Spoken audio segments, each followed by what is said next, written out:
Kayla, what microphone are you going to be using? I think you're muted. Oh, can you hear me now? Yep. Okay, I brought my iPad in, so I'm not going to Okay. use. I'm not going to use a headset. Okay. So, yeah. So I'm gonna. I gotta figure out because I'm going to also log in on the computer so I can pull up my presentation.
Okay, Diane. Mm-hmm. Do you see the me logged in as Kayla and then it has FMFNY next to my name? Yep. So can you make that one the co-host? Because that's the one I'm going to screen share. Okay. Yeah, I have. Okay, cool. So hopefully it'll work that I can talk on this one and then screen share on that one. I think it'll work. Why don't you do a little bit just to verify? Okay. Let's see. All right, so this one is the co-host and screen share.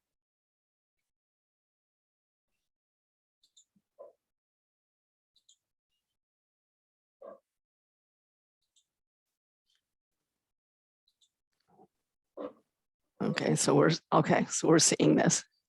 Okay, cool. So then it should be, and then you can also hear me talking over Yep. it, right? Yep. Okay. Oh, good. I had to figure this out. Okay, why don't you unshare for the moment?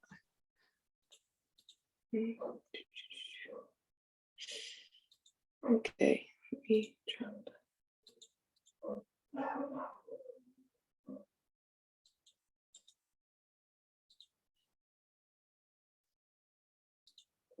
Oh, stop share. Okay, got it. Oh, jeez.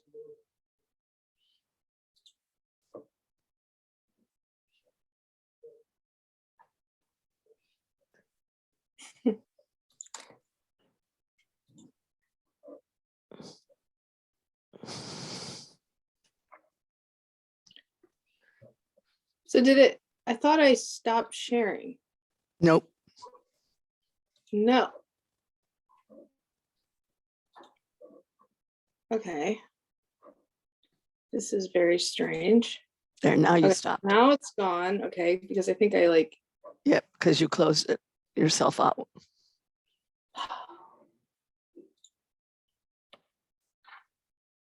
Keep trying.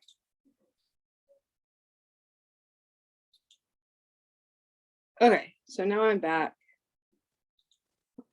Okay. Hopefully it's gonna work. I just don't know where to look. Okay, there we go. Now we just need some people to sign in. Yeah, come on, people. 5 minutes. I hope at least someone comes.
Well, Brittany, wasn't there someone that said they were gonna dial in? Oh, yeah, right. We also had a number of people respond to the listserv message thanking us for letting Oh. them know about it. So I'm assuming they're planning to come. Cool. And yeah, there was someone planning to dial in. Yeah. Hmm. And hopefully that works. I've never had anyone do that before. Brittany, did you see my note about putting our logo against one of those PMS colors? Yes, I have not done that yet. Does that make sense? Like, is that even possible? Are you able to like just pull one of those up and? Yeah, I don't see why not. Okay, I wanted to be sure that what I was asking you to do was something that made sense. Now we just need to make sure that it looks good on that color before we order it. Yeah.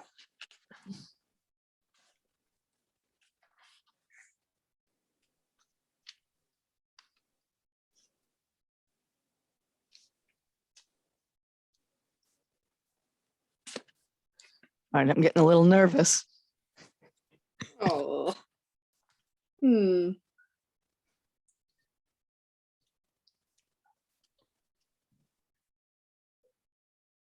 Well.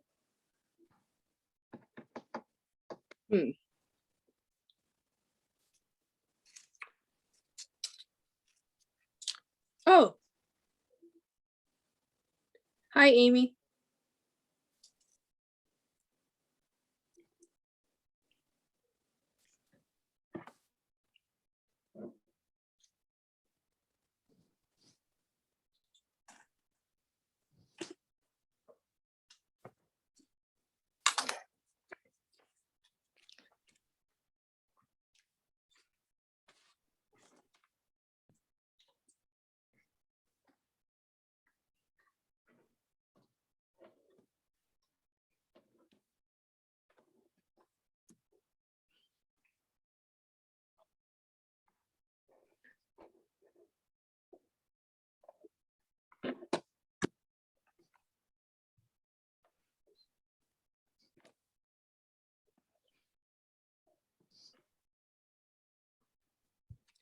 So Kayla, I hear you are a mandolin player.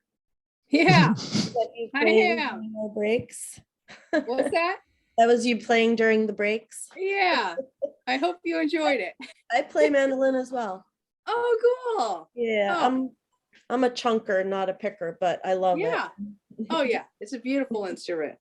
Yeah, Yeah. it's yeah, definitely. I really like to play Irish music. It's kind of my thing. I was spending some time looking like at your Facebook page yesterday for the market, and I had a question for you actually. Did it used to be called like something and then it merged into Down to Earth? So I'm not Or down Deep to earth. Roots? I mean Deep I'm Roots. deep roots. Deep, Yeah. yeah, Deep Roots. Sorry, that's So what I we meant. used to be the Seacliff Farmers Market, and we were in That's what- Seacliff for the first like 5 or 6 years, and then during pandemic we lost the ability to stay in that town. Oh, gotcha. Okay. A lot I of was just- political, a lot of Yeah. politics, but we ended up moving to Glen Cove in the June of 2020. And it turned out to be the best thing ever. Wonderful. So it's really, the market has grown incredibly. And so I decided to change the name so that it wasn't necessarily pigeonholed into a town, and Mhm. could be similar to like Down to Earth markets, could be like an umbrella name for wherever. And then I got invited just recently to take over another market in Great Neck, which is another North Shore Nassau County town. And so I will have 2 markets this year. Oh, cool. Well, Yeah. congratulations. Thank Great. you. Yeah, no problem. Yep. All right. Well, it looks like we're at the top of the hour here, and we Mhm. have some folks trickling in. I think we'll get started, and then if other folks join in, they'll be able to just kind of jump in. So welcome everyone to the Farmers Market Federation of New York's first monthly member and friends meetup. We're really excited to create a space and an opportunity for everyone to just come together virtually to check in. I know that everyone's gearing up for a pretty busy market season, and it can be hard to catch your breath or find time, but oftentimes, you know, you have things that come up or questions where you could really lean on some other managers for support. So we thought that we would launch this in an effort to create a informal space that doesn't require too much time for folks to get together. So thank you all for carving out an hour of your day to join us, and we hope that it will lead to some fruitful conversation. And so to begin, I will just introduce myself. I am Kayla McLaughlin, the Assistant Director here at the Farmers Market Federation of New York. I just started working here back in November, and it's been a really fruitful experience so far, and I'm excited to meet all of you. I am joined today by Diane Eggart, which is our Executive Director, and Brittany Gallo, who is our Technology Guru, Administrative Assistant. She does so many wonderful things for us. So I thought it would be neat if we could all take maybe, you know, just quick minute to introduce yourself, tell us what market you represent, and maybe just, you know, if you had a quick question or something that you were hoping to gain from today's discussion, you could share that as well. So I guess I'll start by picking the first person, and then if that person could pick someone else on the screen, I think that'll help it kind of go along in a seamless way. So I guess, Amy, let's start with you since you and I were starting off chatting today. Unmute. I'm Amy Peters, and I am the founder and manager of the Deep Roots Farmers Market in Glen Cove, New York, formerly the Seacliff Farmers Market in Seacliff, New York. And Deep Roots has been in operation going into our third season, but the market is now going on 7 years old. And I'm really excited. We've been growing, and a lot of growing pains, but we're actually going to be starting another market on Sundays in Great Neck, and be starting that in June this year. So looking forward to that.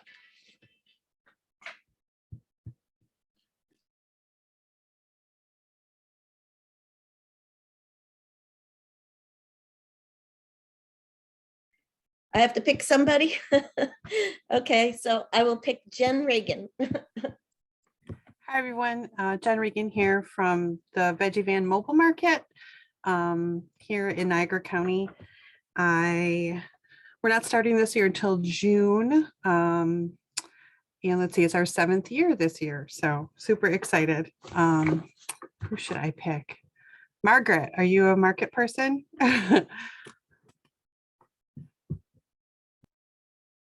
Can I unmute myself? There you go. Yes, I am a market person. I am currently, I don't have a market home. I'm on the board of directors for the Federation. I had been with the Rochester Public Market for 13 years as the program manager, moved to Westchester County last year. So I'm not currently working or volunteering at a market, but I'm enjoying exploring all the markets up and down the Hudson River Valley as much as I can. And how about Amanda? Hi guys, my name is Amanda Pudiak. I'm from the Broome County Farmers Market out of Binghamton, New York. Excited for this summer season. I'm a newer hire. I started last fall, so this will be my first official summer markets. And I am going to call on Nate. Hi there, Nate Bash. I'm with the Corning Farmers Market in Corning, New York. This will be my 4th season overseeing the market, which has been around for 15 or 20 years at this point, so for quite a while. Yeah, looking forward to another good season. And I will call on Brittany.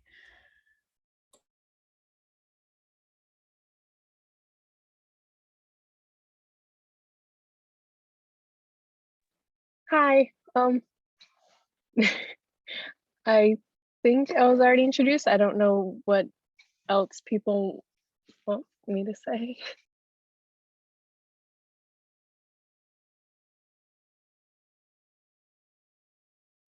You're on mute, Kayla. What was that? Brittany, I was just gonna say you should introduce yourself, based on your own representation instead of mine.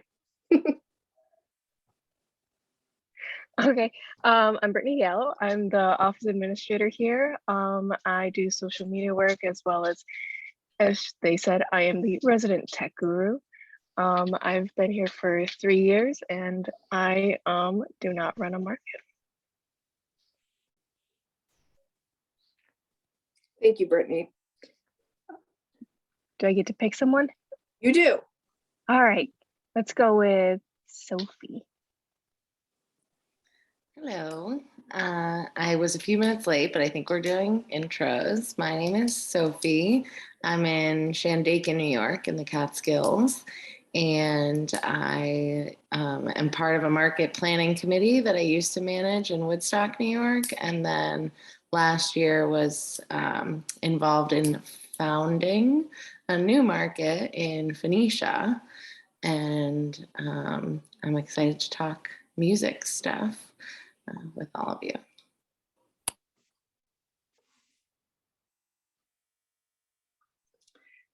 Okay, I'll pick the next person. It's okay. You weren't here. You weren't here for the original. But it was tossed to me. So, yeah. Okay, I see Amanda's photo.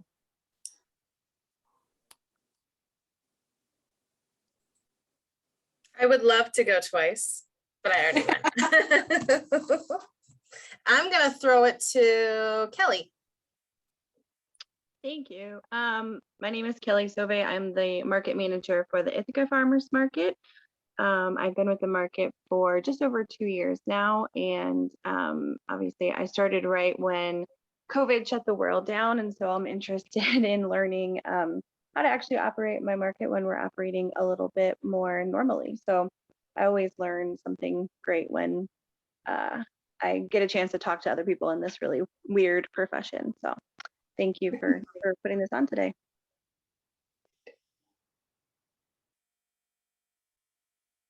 Okay, and I and have no idea who hasn't been picked. I'm sorry. I tried looking and maybe Leah. Did Leah not go? yeah, that's a good choice.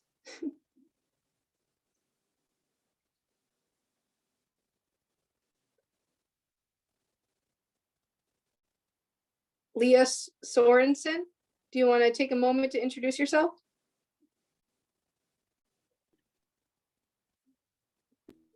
Okay, maybe she can't hear us. We'll come back to her. How about Dakota? Hi all. I'm having my lunch break, and of course I just took a bite of food. So I'll say hello and say hello. I'm Dakota from Down to Earth Farmers Markets, and we're based in Westchester County in New York City. And we run 9 markets. I joined in 2016, but the company has been running markets since the early 90s. We've been around for over 30 years. You know what? I'm on a cell phone, and it's a little hard for me to see who's on the call. And can you help me out? Just pass it to somebody. I'm not sure who hasn't spoken yet. Yeah, definitely. Thank you. Yeah, no problem. Okay, I think we've pretty much gone through everyone at this point. Unless Diane, did you want to say something about yourself? Okay, I'm Diane. I'm the executive director, and I'm really excited with the team that we have now working at the Federation. And I'm really looking forward to hearing what Kayla has learned about music at markets. Okay, awesome. All right, well, thank you all, and thank you for your 30 seconds of vulnerability and introducing yourselves. It's always great when we're on Zoom or these virtual situations to try to connect. So thank you. All right, I am going to launch into a brief presentation about hosted music at your markets to start. And then from there, we'll kind of go into a Q&A or like open discussion specifically about that topic. And then we'll check in to see what time allows, and we'll open it up to more of just a general discussion for any questions that you might have about your markets that you want to sort of bounce off of each other. And then that should lead us into 2 o'clock. So let me just get started here by sharing my screen. I'm operating on 2 computers, so if I'm like looking somewhere else, just bear with me here. Okay. There.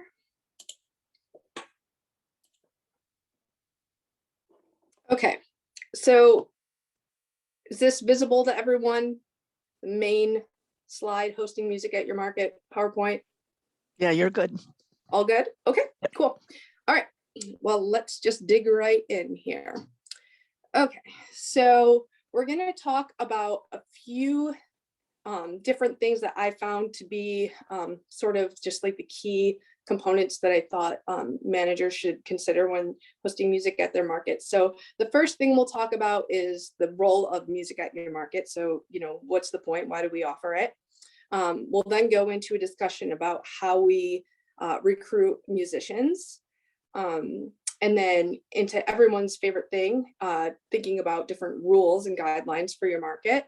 And then we're going to end with sort of a more heady sort of legal talk about performance rights organizations and what that means as far as licensing fees and the different types of music that you can have at your market. And I'll just note that if anyone has any questions during the presentation, if you want to just pop them into the chat. I know that Diane and Brittany will be monitoring the chat. And then, you know, if there's just a good natural spot where it would be appropriate to ask a question, you're more than welcome to unmute yourself and chime in. Like I said, I want this to be more of a open discussion. So to begin, the role of music at the market. So what are some of the different reasons why we host music at our market? Curating a sense of community is a big one. And so when we think about our different markets, they all have a different personality based on the location, based on the vendors and the farmers that represent that market, based on the person that's managing that market. And so by bringing music in, we find it as an additional way to bring people together and then to also enhance our market's atmosphere, and specifically enhancing it as a way to reflect the personality of your market. And then, of course, everyone's favorite thing, with that comes an encouragement of increased sales and greater sales. And so we're setting the stage to create an experience for our customers. And that is a win-win for everyone. And lastly, there may be some other examples. So other than the things that I've listed here, can any of you think of any other reasons why you might host music at your market, or what role it has played? Amy, sure. Yeah, so at the farmers market, we are, promoting local. So that also goes for artists and musicians. I'm a musician myself, as we spoke about, and I would say most of our musicians are from the immediate local area. So they're our customers, neighbors and friends. And so we advertise who's going to be there when, each week, and people come just because the music's there, and then they end up, shopping, and it turns out to be a great thing. And, we're pretty careful about curating our music. We had music, I think, out of 26 weeks last year, we had music probably 22 weeks. And only one was a clam, which was good. I had hired somebody, sort of somebody's son, for sort of like a not political, but as like a favor, sight unseen. And I promised myself I would never do that again, because it was the only time I got complaints from anybody. And I had one vendor who literally packed up and left because he couldn't take it. So there's that. But yeah, for me, I will, as much as I want to support local farms and local makers and artists, I also want to extend that to the music community as well. That's a really great point. Thank you, Amy, for sharing that.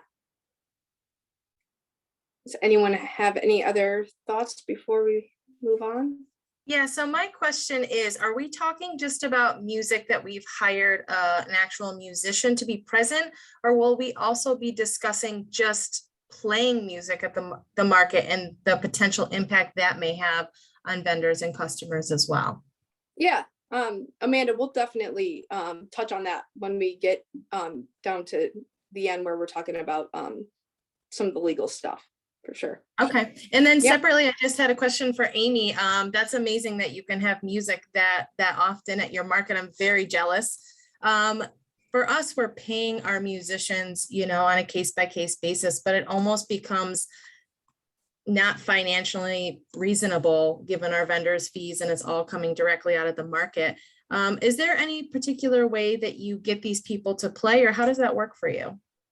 So, well, last year was the first year that we had live music at the outdoor market. And, in the past, when we did it indoors, we would have one person and I would pay them like $50 or something like that. But that was pre-COVID. But once we went outdoors and started having musicians, I've been paying them out of the vendor fees. I would do $100 for a solo act or $150 for anything over and above that. And the way that I sort of was able to manage that was to not require them to play for all 4 hours. I would only have them play for a minimum of 2 hours. And if they wanted to or could, would play for 3 hours. And so even that is, still financially difficult. So this year, I actually just sent a proposal out to a local community bank to ask them if they might sponsor the music tent and contribute to the paying of the musicians. Because personally, I would rather pay the musicians for the full 4 hours and pay them something that is reasonable to them for their time and effort. But I can't afford to do that. So I'm waiting to hear back from the bank. They sounded very interested that they would be willing to work with me, even though I'm not a nonprofit, but I am a community business and they're a community bank. So it is something that they're interested to do. I'm just sent them the proposal literally yesterday. So I'm keeping my fingers crossed for that. So. Thank you for sharing. I appreciate that.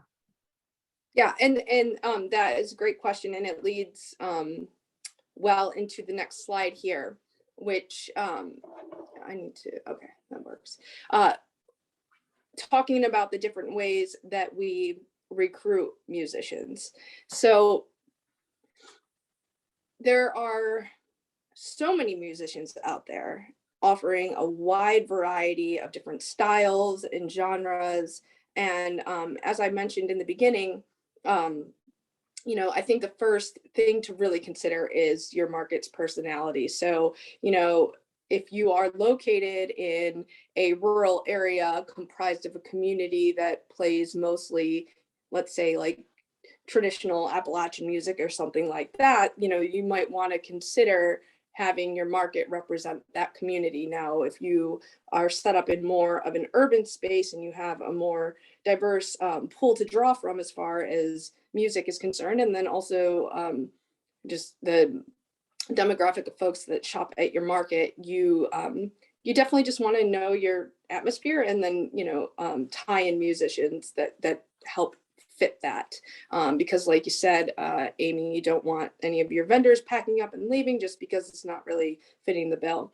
And so with that, part of it is sure identifying an appropriate kind of music, but then also making sure that that music is the quality that meets the standard that you're looking for your market. And you can easily do some sort of screening, like going on a musician's website, asking them for a sound clip, anything like that, just to make sure that you have a good match. And so from there, I think it would be wise for folks to develop sort of an easy sort of go-to database so that year after year, as you're going through the process each spring, summer, fall, whatever it might be for recruitment, you know, you already have your database there. And so you could send out just like a MailChimp email to all the folks on that list. Hey, who would be interested in joining us again for this season? But just make sure that you capture all the information you would need to make that database be something that's actually useful for you and not just another task, because we all know that market managers have lots to do already. So yeah, just having something that you can use at will, I think would be beneficial. And Amanda, you talked about some complications that you might have when it comes to actually paying musicians. And I saw this really cool recruitment campaign from a market in Virginia where they had this Beats for Beats program. So basically the market manager got together with the vendors, and the vendors agreed to give a certain amount of vouchers. So then the musicians were paid in produce vouchers. So something like maybe a $5 voucher per hour per musician or something like that. But because the vendors identified the assets that the musicians brought to the market, they were more than happy to participate in the program. So you could get creative and come up with different things to do. I think sponsorship's a great idea if you know, hosting music doesn't really fall within your budget. And you might find too that there are many musicians in your community that would just be happy to play just for the exposure as well. So I think you know, just getting out there and finding different ways to reach these musicians is a big piece. And so that leads us into, well, you know, how do we advertise that we're looking? Of course, a great place to do it, where you already are every Saturday, Sunday, Monday, Tuesday, whatever day your market is you're at the market. So, you know, at your manager's table, you could have sort of a call to action sign or something, you know, are you a musician? We'd love to have you, and open the conversation that way. Of course, you know, I don't think I need to really say this to you all because you're probably great at it already, but all your different social media platforms, on your website, I think Kelly, the Ithaca Farmers Market has a great little like link on their website for folks that are musicians who would be interested in playing. And I think there's an application form there. There's also the rules, I think, specifically for the musicians listed there. And so that way it takes some work off the manager's back, because you have a direct link that you can send folks to. And so even if you were to talk to someone at the market, you could just direct them, hey, on our website, there's a great application form there. We'd love to hear from you. You want to go more old school, coffee shops, you know, bulletin boards and coffee shops. I still look at those often and I love doing that. It's great. And then of course, visiting an open mic night, because folks at open mic nights generally want to get exposure. And so they might be more than willing to play at your market. Yeah, being in a relatively suburban / urban location that's very dense, and music is very competitive on Long Island. So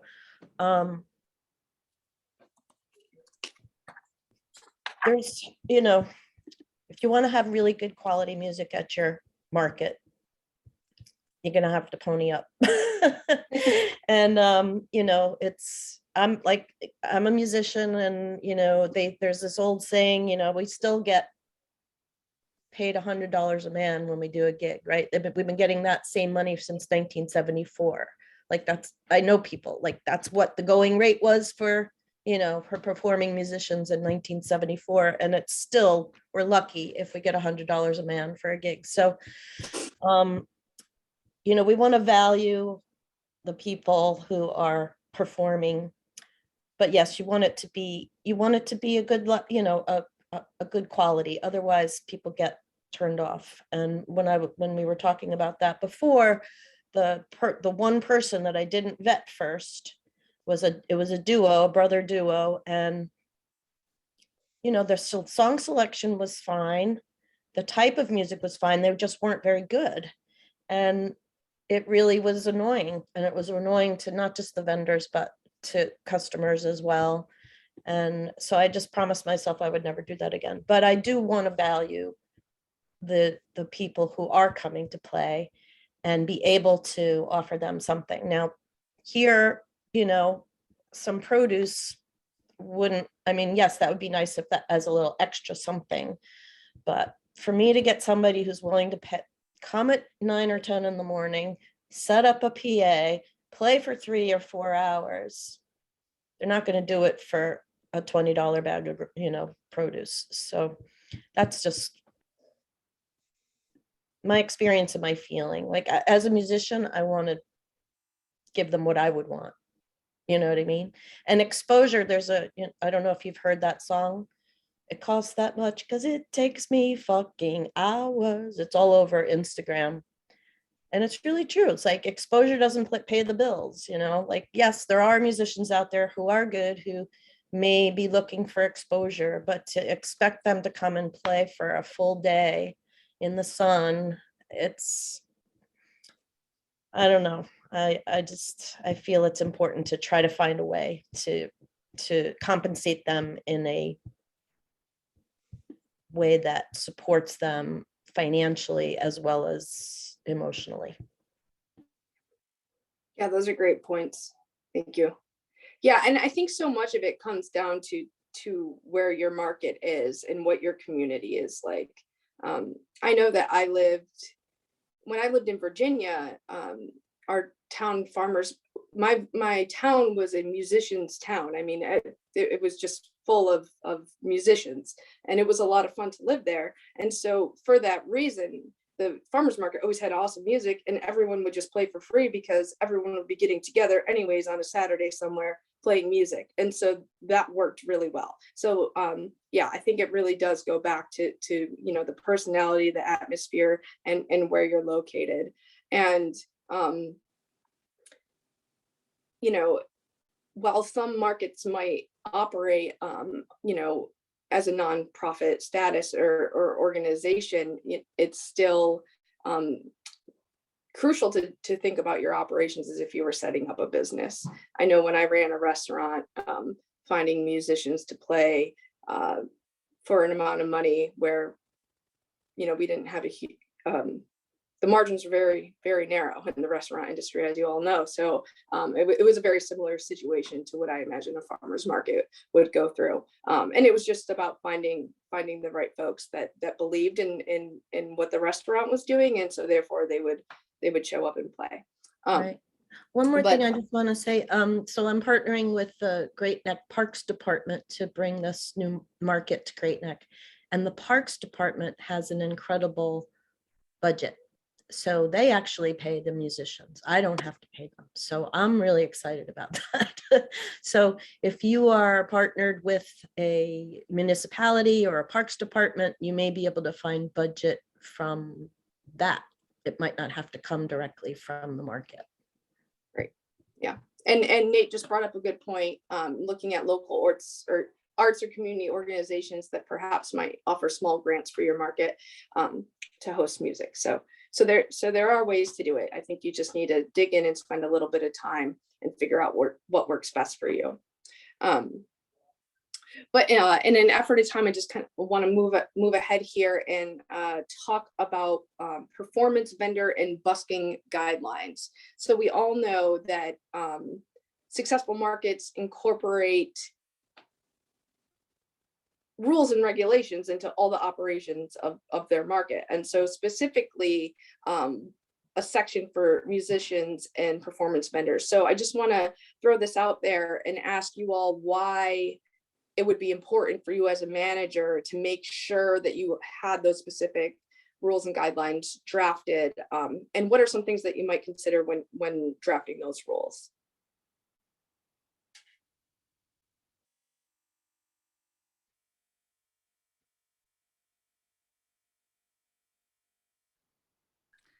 This I is have to be Margaret. mindful. I'll share a I'm couple sorry. things from the Rochester public market.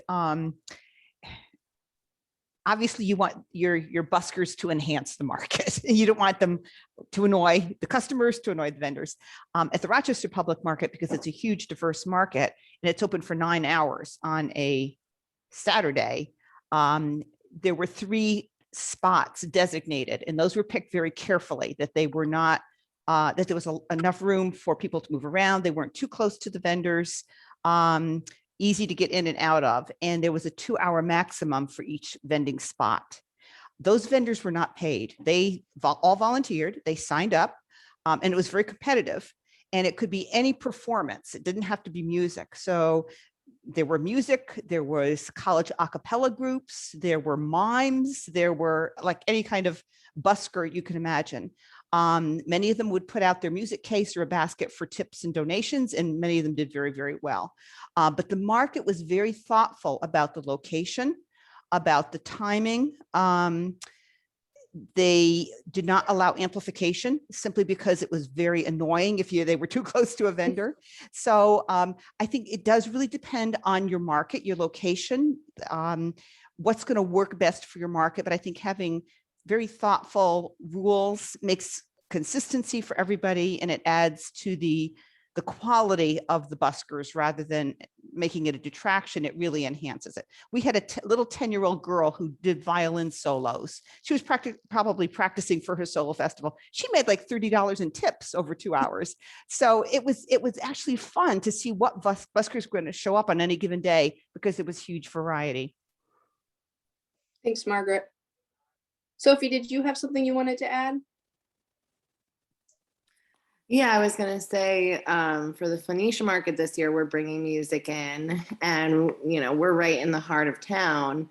So there are some residential neighbors that butt up against this commercial zone. So, anytime, we don't have it formally in our rules yet because we're kind of like experimenting this season, but anyone that I speak with, I make sure to note, like, we have the final say on volume. We need to make sure that we're being considerate of our neighbors here in town.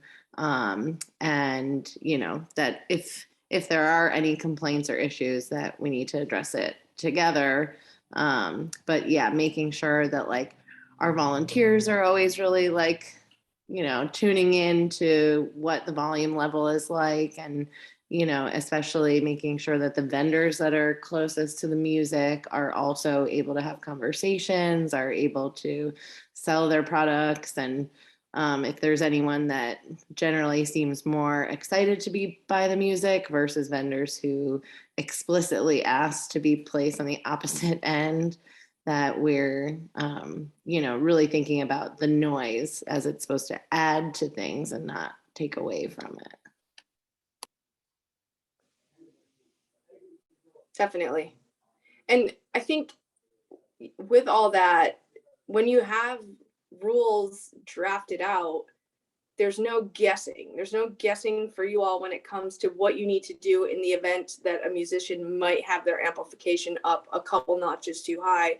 There's no guessing for the musician when they show up. They know what's expected of them. They know where to go. So you're just really doing all of this pre-planning that's going to help mitigate any issues that could come up later on down the road. And when we finish off this presentation, I put together a whole guide essentially for hosting music at the market, and I came up with so many different scenarios, so you guys can totally glance at that, and it might have some things that you hadn't considered. But Sophie, one thing I did not put on there was considering residential areas surrounding your market. So I'm really glad that you brought that up, because I do think that's really important, because you want your residents to come to your market. So you want to make sure that everyone is cool with what's going on in the surrounding area.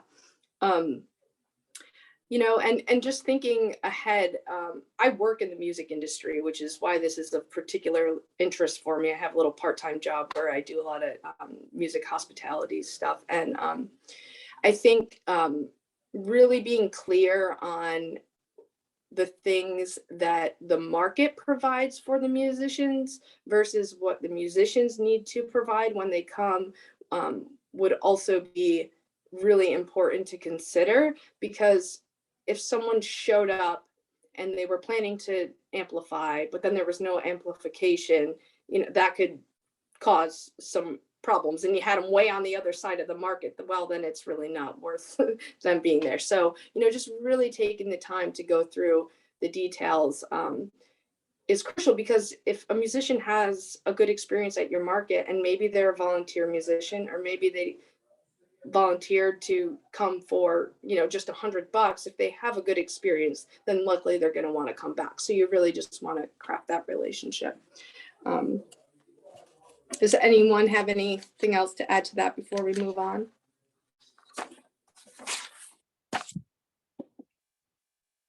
Okay, cool. Well, let's get into the heavy hitting stuff. So,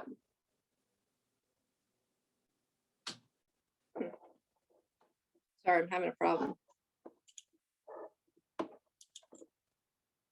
There we go. All right. So, while we host music and it adds to our atmosphere, it can lead to increased sales, that it, you know, strengthens the sense of communities at our markets. There are some risks involved that managers need to be mindful of when it comes to hosting music at the market. And this largely falls with what are called performance rights organizations. And some of you may have heard of these before, some of you maybe have not, but basically these performance rights organizations, or pros that they're called, collect fees for copyrighted music that is performed. And then from those fees, they claim that they then redistribute that music back out to the musicians whose copyrighted music is being performed. And lately, I would say probably in my research, at least, it looked like over the past 10 years or so, some of these performance rights organizations started coming down on farmers markets and demanding that farmers markets pay fees for music that was being performed at their market that that was copyrighted. And so it's definitely worth us having a discussion over, you know, what you take away from this conversation, what you do with your own market is completely up to you. But I just wanted to be sure that you all were aware of what is going on with these organizations. So there's 3 different organizations to be mindful of. Probably the biggest one that you might have heard of or be familiar with is ASCAP, or the American Society of Composers and Performers. Then we have BMI, and then CSAC, which is mostly out of Europe. And I think in their repertoire, they represent like a lot of like blues music, maybe some jazz as well. But these are the 3 organizations that, you know, just kind of drill into your head to be mindful of. So the problem with these 3 different organizations is that they all collect fees on behalf of musicians who pay copyrighted music, but they all have their own repertoire of music. So if you're playing a variety of music, it very well could fall under the umbrella of any one of these 3, which technically means then that you would have to pay fees to all 3 organizations. So it's problematic in that way. I mean, it's problematic if there were only 1, but now, you know, a small market potentially could be up against 3. And because there are limited remedies as far as what to do or how you could respond if you were approached by one of these organizations, you know, you could be in some muddy waters. So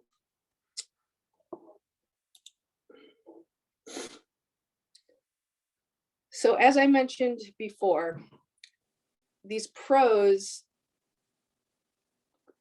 basically operate by collecting licensing fees. So let's say Sophie's Market is going to have a really awesome music program this year, and she hires, you know, the top 10 cover bands in Phoenicia, and they come and they are all playing really awesome copyrighted music.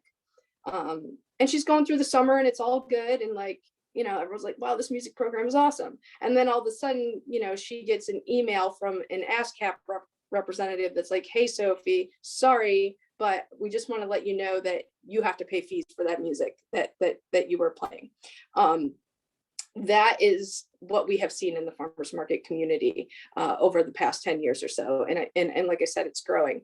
And so what markets could do, if, you know, live music program was something that they were really committed to and they wanted to be sure to do it right, is they would contact ASCAP, for example, and apply for one of the different licenses. So what I think is most applicable to you would be either a license, like a local government license, meaning if your local government or your chamber or village or county operates your market, then your license would fall under what's called the local government license. And that ranges depending on the population size of your city. And like I said, I have specific information on all of this on my handout. And then farmers markets that are operated by other entities would obtain what's called the shopping center licensing agreement. And Amanda, to answer your question, that is, I think it's a separate license, but if you were playing just recorded music that was still copyrighted, it would still fall under a shopping center license agreement. So if you think about it, if you go to the mall and they're playing, you know, I don't know, Beach Boys or something, whatever music gets played in malls. I don't really go to malls, but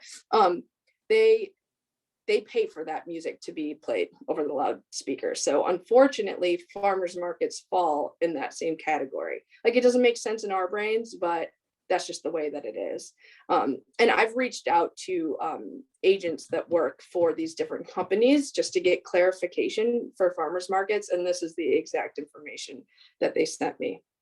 So Sophie, I see your question and it says, so this is fees that are requested from the market or the performer. Can you clarify on that for me, just so I can understand it a little bit better? I get it a little bit better now that we're on this slide. I think the slide prior, I was confused if these were things that like the performer, but I guess it makes sense that the venue or the organizer is the person. Exactly. Yeah. So the performer, it's basically, these companies see hosting music as basically a cost of business, essentially. And so, the performer is not liable, but the market would be. And so you've heard of markets, or you know of, or you experience like ASCAP reaching out and being like, you owe us $2,000. Oh yeah. Yeah. And like, do they have to be like, because you played on this date, this song, that song, like, is it that, or is it just like, if someone at ASCAP catches a wind that there's live music happening, they're just gonna like send you a bill? Yeah, it's mainly, from my understanding, like sending you a bill. And I think that if you are in one of those situations where you get caught, it's like they just like throw a fee out there at you. Mm-hmm. So if you get your license ahead of time, then it's very specific what you need to pay. But if you get caught after the fact, then I think it's a lot more loose, and they just sort of come up with whatever, and there might be like a penalty fee on top of whatever the original licensing fee was. So in the case that you were contacted by a pro for copyright infringement, I would suggest before responding or doing anything that you just talk to a lawyer and help, figure it out that way, because they would know best, and probably would have some experience with dealing with these folks. But like I said, I have when I was coming up with this, I have a friend who's a lawyer, and he was sort of going through a lot of this with me, and he was telling me that it's really difficult to win a case against one of these pros, unfortunately. And Kelly asks, what if you tell a musician they can't play covers, but they do? Can venues still be held liable? So the answer to that, Kelly, is yes. However, just to, going back to the rules and the guidelines, if you have like a contract or something that you work up for a musician to sign, and you specifically write that the music has to be something that falls within the category of public domain, which we'll talk about in just a second, then that's like, you know, something that you could perhaps use in a situation where you had to figure out how to respond to one of these organizations claiming that you had copyrighted music being performed at your market. It's all really crazy and very hard to wrap your head around, I know, but I think it's worth discussing. And so to go off of what Kelly had asked, so there is basically a repertoire of music that falls under what's known as the public domain. And so any music that falls in that category is not subject to copyright law. So that music can be freely played at your market, no worries whatsoever. You really don't have to worry about it. And that is any song or musical work published in 1926 or earlier. And so if you have traditional Appalachian, Irish, Scottish music, anything of that sort, you are pretty much, you know, good to go. And that's a safe bet if you really want to avoid any licensing fees that may occur. And there's a whole website devoted to public domain music that you can check out. You know, if you really wanted to deep dive and to learn more. But I bring all of this up not to discourage you all from hosting music at your market, because I think it's really important. I mean, I'm a huge music lover myself, but I just want to make sure that all of you are aware of the risks that are involved.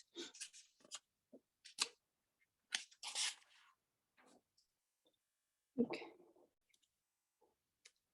All right, and we talked a little bit about, you know, what a market can do. So you can get ahead of the game and contact the pros in advance of your market opening to understand what your options are. Of course, host only music that falls within the public domain. Speak with your lawyer, and, you know, just get ahead of the curve by really trying to get all your ducks in a row, so that if you did want to perhaps apply for a license, you were really clear about what type of music program you were hoping to have at your market. And with that, that's all I have. And I would like to open it up for some questions and discussions. We have about 12 minutes. Can you put that link in the chat? Yes, absolutely. And that, yeah, that guide, Brittany will pop it into the chat when she gets a minute, but that's also listed under the resources on the federation's website. Are there any rules or regulations, because YouTube is so prevalent and there's so many musicians? Is there any issues with utilizing YouTube music that may not be copyrighted, or from, say, the Beach Boys? Say it's Sam's two-man band out of Green or whatever. Yeah, I don't, that's a good question. I think that in that situation, YouTube would probably have some sort of licensing agreement with one of the organizations, but I would view it much like, I'm thinking, you know, I just played Spotify at my restaurant. Mm-hmm. And that would have been subject to me having to pay because it is copyrighted music. So Right. yeah. And I only ask because I'll play like instrumental bluegrass on YouTube that's 2 hours long. Yeah. So I guess that's kind of my question. Am I stepping over a boundary by utilizing that type of music? Right. Because that would probably fall within the public domain. So Kayla, that would not be public domain. It may not be covered by one of the PROs because they may not have a formal trademark, but any original music that somebody writes is inherently copyrighted to that person. That's just how intellectual property tends to function in that realm. Right. I thought she was talking about playing traditional like bluegrass music. Sure. But I think, and I think that in that situation, so the pros have weird rules. Like if you're playing it, I think, Amanda, over public radio or like some local station, then that I believe is allowed. But you know, it gets pretty specific, and I'm not as clear on the recorded music piece as I am on the live music piece. So I think that Nate brings up a really good point, and that, you know, you would want to reach out to understand what And your best. many of the social media platforms do have agreements with BMI, ASCAP, and things like that for rebroadcast of materials on their platforms. But those typically aren't in a commercial setting or something like that. It's more for individuals that are doing their own covers. My dad's a patent and intellectual property attorney, so that's the only reason I know any of this. That's awesome. So yeah, but basically anytime you're playing music that is not, you're sure it's in the public domain, there's probably somebody that has rights to it. So whoever posted that to YouTube, it may be something where they have rights that you would want to make sure you're not infringing on by playing it. Gotcha. Thank you. Yeah. But maybe Broome County has like some really sweet bluegrass hour on Saturdays or whatever, you know, time, and you could, you know, totally play that over the loudspeaker, and that would be fun. Yeah. Okay. Does anyone have any other questions or thoughts? Or Nate, if you have any other insights, thank you for speaking up. I'm really glad you're on this call. I think if you want to use Spotify, you can have like a business account. They charge more for the subscription for businesses, but you can legally do that. Well, you can have an account, but you would still be subject to copyright infringement if you were using Spotify, because you're using Spotify for your business. You're not just using Spotify for, you know, cruising around on a road trip. And Right, but I'm saying I think Spotify offers subscriptions to businesses that cover that. Yeah, there are professional accounts on a lot of the streaming platforms that you can get. The only potential hiccup with that is those are typically for defined areas and maybe not outdoor public spaces. So you would have to just make sure you read all the rules and regulations with those accounts. cool.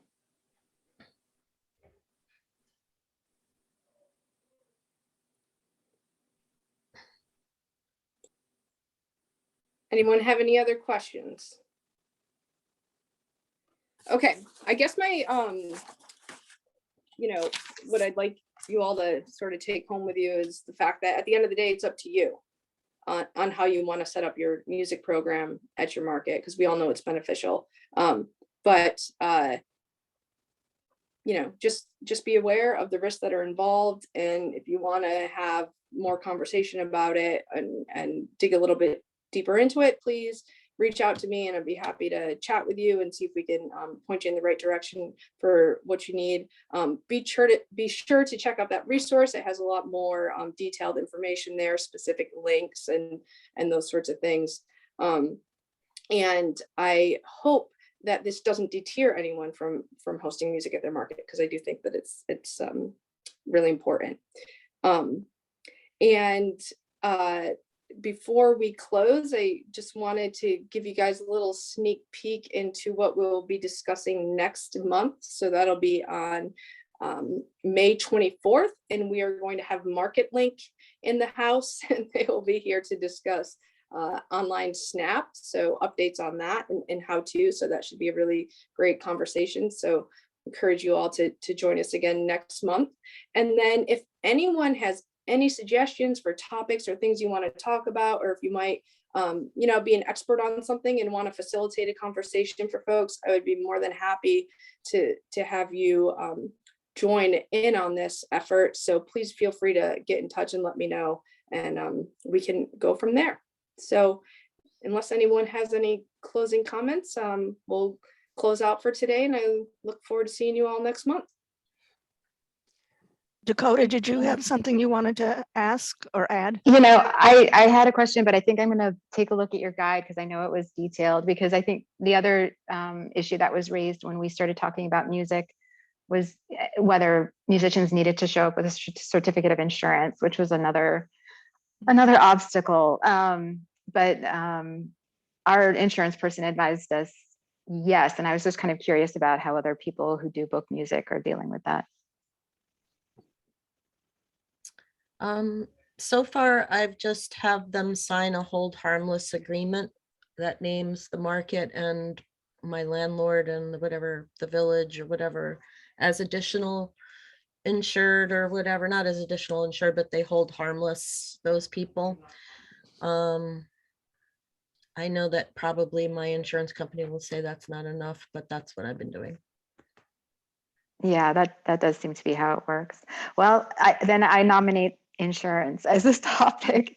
Not a happy topic, definitely, but it seems confusing, and I feel like we're constantly being pushed from multiple directions where our insurance person says nobody should be in the market without a certificate of insurance, naming everybody as additional insured, and the sort of natural flow of a marketplace where people come and go. And I'm really interested to hear how sort of what the best practices are and how other people are dealing with that. Cool. Well, we will definitely try to make that happen. Thank you for bringing it up. I definitely second that. I would like to discuss insurances a lot further in depth. We do require insurances here, and frankly, it should be across the board, but sometimes there's discussion about when we have artisans come in, which is much, much less. It's only a couple times a year, or they might drop in on a Saturday. And I've heard the argument that, well, food vendors, it's important, there's a higher risk, whereas an artisan vendor selling stickers, is it wrong to say, can you pay for these insurances given that you're going to 3 shows and 2 are craft fairs at a school? So then we get this kind of this fight between artisans and produce vendors saying, well, why do we have to meet these requirements? Why don't they? Should they both? Should everybody? Depending, is your property insured? Is the people running the market insured? So there's so many different questions that create gray area, at least for me. So I second insurance as well. Great.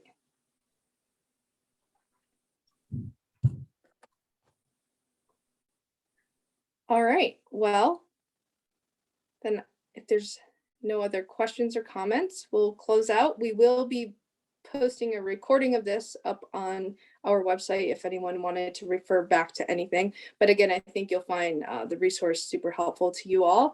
And again, join us next month for a presentation from MarketLink, and hopefully we'll follow that one up with a discussion on insurance. So thank you all, and really grateful for your participation in our first meeting. So have a great rest of your week. Thank you. Thank you. You too. Bye-bye.